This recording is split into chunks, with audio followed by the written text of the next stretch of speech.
दोस्तों, आज की तारीख में अगर कोई भारत के किसी बच्चे को भी पूछे कि इस देश का सबसे बड़ा दुश्मन कौन है तो वह बच्चा बोलेगा दाऊद इब्राहिम। जी हाँ दोस्तों, दाऊद इब्राहिम 80 के दशक में मुंबई अंडरवर्ल्ड में शामिल हुआ और देखते ही देखते वह मुंबई अंडरवर्ल्ड का सबसे बड़ा डॉन बन बैठा। इसके बाद वह इलीगल कामों में इतना ज्यादा इन्वॉल्व हो गया कि उसे यह रास्ता धीरे धीरे देशद्रोह की ओर ले गया।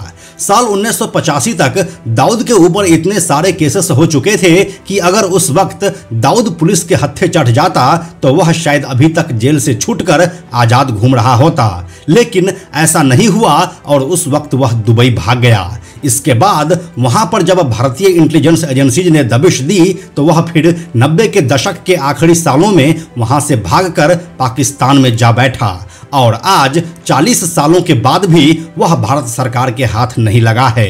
क्या ऐसा नहीं हो सकता है कि लादेन को मारने के लिए जिस तरह का ऑपरेशन अमेरिका ने किया था वैसा ही कुछ भारत दाऊद के लिए भी करे? अगर नहीं तो क्यों, और अगर हाँ तो भारत ने 3 दशक के बाद भी अभी तक इस ऑपरेशन को अंजाम क्यों नहीं दिया है?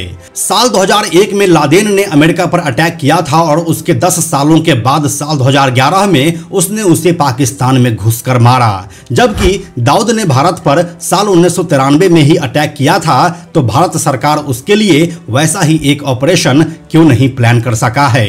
भारत के लिए आखिर कहां मुश्किलें आ रही है, आइए आपको बताते हैं आज के इस वीडियो में। हेलो एंड नमस्कार, मेरा नाम है प्रशांत और आप देख रहे हैं बेजोड़जोड़ा.com का यूट्यूब चैनल। साल 1993 के मुंबई ब्लास्ट के मुख्य अभियुक्त और भारत के सबसे पुराने most wanted criminal Dawood Ibrahim को पकड़ने और उसके बारे में जानकारी हासिल करने की कवायद पिछले साल से एक नए सिरे से शुरू हो चुकी है। राष्ट्रीय जांच एजेंसी यानी कि NIA ने उसकी सूचना देने वाले को 25 लाख रुपए का इनाम देने की घोषणा किया है। दाऊद के अलावा अनीस इब्राहिम, छोटा शकील, जावेद चिकना और टाइगर मेमन पर भी नए सिरे से इनाम का ऐलान किया जा चुका है। लेकिन ऐसा पहली बार नहीं है जब देश के लिए सबसे खतरनाक नाम बन चुके इस शख्स को पकड़ने की कोशिश हुई है। पहले भी कई मौकों पर इसकी पहल की गई, लेकिन तकनीकी दिक्कतों और दूसरे कठिन हालात के कारण कोई ठोस नतीजे नहीं निकल पाए। साल 2014 में बीजेपी सरकार सत्ता में आने से पहले अपने चुनावी सभा में दाऊद को पकड़कर भारत लाने की बात कह रही थी। इसके बाद जब उसे सत्ता मिली तो इसके करीब 10 सालों के बाद भी अभी तक सरकार को कोई सफलता नहीं मिल सकी है। साल 1993 के मुंबई बम धमाकों के बाद से दाऊद का कानून के शिकंजे से बाहर रहना भारतीय सुरक्षा एजेंसियों के लिए भी बड़ी चुनौती है, खासकर तब जबकि NIA सूत्र यह बताते हैं कि दाऊद कराची में बैठकर लश्कर-ए-तैयबा, जैश-ए-मोहम्मद और अल-कायदा जैसे संगठन से मिलकर पूरी दुनिया में आतंकी नेटवर्क चला रहा है। दाऊद के बारे में ऐसा कहा जाता है कि भारत की सुरक्षा और इंटेलिजेंस एजेंसियों को दाऊद के बारे में सूचनाएं बहुत पुख्ता तरीके से नहीं मिल पाती है। मोटे तौर पर ऐसी सूचनाएं आती है कि पाकिस्तान ने उसे अपने घर में पूरे आराम और बंदोबस्त से रखा हुआ है, लेकिन इस बात की कभी पुष्टि नहीं हो पाई। उसके बारे में ऐसा कहा जा रहा है कि वह अब पाकिस्तान में अलग नाम और पहचान से रह रहा है। पाकिस्तानी सरकार और ISI ने उससे जुड़े पहले के तमाम रिकॉर्ड को समाप्त कर दिया है, यानी कि पाकिस्तान पूरी तरह से दाऊद को एक सफेद पोश बना चुका है। 80 के दशक में जब दाऊद मुंबई से भागा था तो वह दुबई और काठमांडू को अपना ठिकाना बनाया था। वह वहां से अपने नेटवर्क का विस्तार भी किया और अलग अलग तरह के बिजनेस भी खोले। इतने सालों तक वहां पर रहने के दौरान वह खूब सारी संपत्ति भी बनाई, लेकिन जब उस पर भारतीय एजेंसीज की दबिश बढ़ी तो वह वहां से सब कुछ छोड़कर भाग गया और पूरे परिवार के साथ पाकिस्तान के कराची में शिफ्ट हो गया, जिसके बाद से वह फिर कभी इन तमाम जगहों के संपर्क में नहीं आया। हम अगर आपको बताएं तो दाऊद इब्राहिम को अमेरिका ने भी साल 2003 में एक ग्लोबल आतंकी घोषित कर दिया था। साल 1993 में हुए मुंबई ब्लास्ट से पहले ही दाऊद भारत से भाग गया था। वह यहां से भागकर पहले दुबई पहुंचा और अब पाकिस्तान के कराची में रह रहा है। विभिन्न मंचों पर भारत दाऊद के पाकिस्तान में होने की पाकिस्तानी सरकार को कई सबूत भी दे चुकी है, लेकिन पाकिस्तान हर बार इस बात को मानने से मना कर देता है कि दाऊद उसके घर में ऐशो आराम की जिंदगी जी रहा है।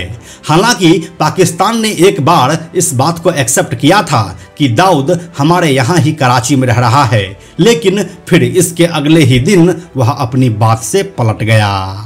22 अगस्त 2020 को पाकिस्तान ने इस बात को एक्सेप्ट किया था कि भारत का मोस्ट वांटेड अपराधी पाकिस्तान के कराची में रह रहा है। वह जिस बिल्डिंग में रहता है उसका नाम व्हाइट हाउस है। साथ ही यह भी बताया कि वह कराची में सऊदी मस्जिद के बगल में बनी व्हाइट हाउस बिल्डिंग में रहता है। उसका हाउस नंबर 3730 स्ट्रीट है।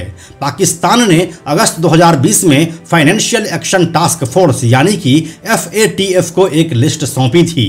इसी लिस्ट में दाऊद इब्राहिम का भी नाम लिखा हुआ था। इस लिस्ट के पेज नंबर 48 पर दाऊद का नाम और उसका पासपोर्ट नंबर भी दर्ज था, लेकिन फिर भी पाकिस्तान एक ही दिन बाद इससे मुकर गया। उस समय के पाकिस्तान के विदेश मंत्रालय ने कहा था कि भारतीय मीडिया गलत बात बता रहा है। दाऊद इब्राहिम के उसके यहाँ होने की बात निराधार और गुमराह करने वाली है, जबकि सच तो यही है कि पाकिस्तान खुद भी इस बात को स्वीकार कर चुका है। इसके बाद यह तो कन्फर्म हो गया कि पाकिस्तान उसे 24 घंटे सुरक्षा कवच दे रहा है। ऐसे में भारत के पास सीमित विकल्प बच जाता है, या तो वह उसी तरह दाऊद के खिलाफ खुफिया कार्रवाई करे जैसा कि अमेरिका ने पाकिस्तान में ओसामा के खिलाफ किया था, या फिर अफगानिस्तान में जवाहिरी को पकड़ने के लिए किया था। हालांकि ऐसे ऑपरेशन को अंजाम देना आसान नहीं होता है।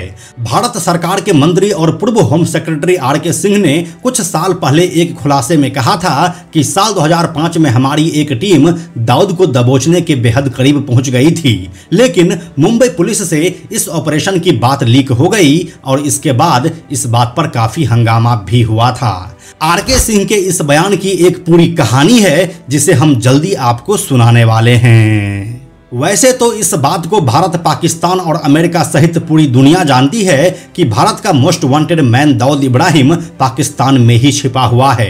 वहीं पाकिस्तान ने हर बार पलटते हुए यह कहा है कि दाऊद उसके मुल्क में नहीं है, जबकि कई बार पाकिस्तान ने ग्लोबल कार्रवाई से बचने के लिए दाऊद को अपने यहाँ की आतंकी लिस्ट में शामिल भी दिखाया है।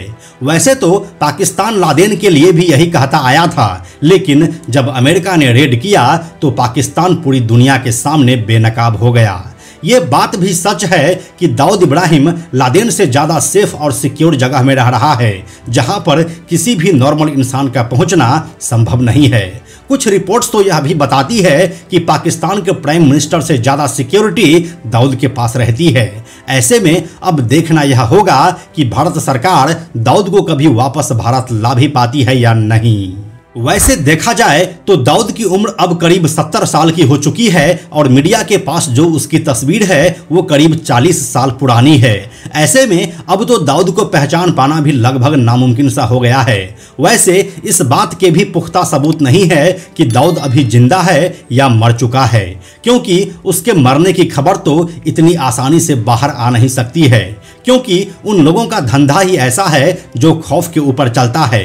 इसीलिए आदमी खत्म तो खौफ भी खत्म, और जाहिर सी बात है वे लोग ऐसा कभी नहीं चाहेंगे। इस पूरे वीडियो के बारे में आप जो भी कुछ कहना चाहते हैं हमें कमेंट सेक्शन में लिखकर बताइए। हमें आपके कमेंट्स का इंतजार रहता है। हम जल्दी मिलते हैं आपसे एक नए वीडियो के साथ। अंत में एक और ज़रूरी बात, हमने बेजोड़ जोड़ा का एक टेलीग्राम चैनल भी बनाया है जहां आपको हमारे सारे वीडियोस के लिंक सबसे पहले मिल जाएंगे। इसलिए आप लोग टेलीग्राम पर भी हमसे जुड़ें। टेलीग्राम पर हमसे जुड़ने के लिए सिंपली आप टेलीग्राम ऐप के सर्च में जाकर बेजोड़ जोड़ा लिखिए और चैनल पर जाकर ज्वाइन बटन क्लिक कर दीजिए। आप हमसे जुड़ जाएंगे। यह वीडियो अगर आपको पसंद आया तो इसे लाइक और शेयर जरूर करें। आने वाले वीडियोज़ के लिए बेजोड़ जोड़ा को सब्सक्राइब करके बेल आइकन को टच करना ना भूलें। Thank you so much.